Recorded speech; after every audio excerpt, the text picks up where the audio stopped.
So day 2 in the Psalms, therefore it's Psalm 2. Psalm 2 is a messianic psalm. That simply means that it's all about God's chosen king, the Messiah. And the psalmist begins by asking a question right at the beginning. And he says, "Why do the nations rage and the people plot in vain?" He's asking, why do kings and rulers and anyone and everyone, why in the world would anyone ever choose to reject God's rule, which is righteous, which is good, which is wonderful?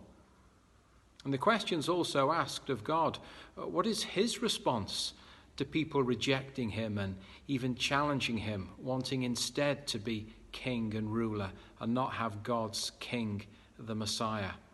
Well, as one commentator put it, God's response is simply to blow the greatest ever cosmic raspberry at their mockery and defiance. God just laughs at it, and God goes on to rebuke it. And he goes and he challenges and he says, the only hope for anyone is to turn to him. The only hope for anyone is to put their trust in his king, the Messiah. We read these verses, and I want to refer to them, read them, the last 3 of Psalm 2, verses 10 to 12. You kings, be wise. Be warned, you rulers of the earth. Serve the Lord with fear and celebrate his rule with trembling.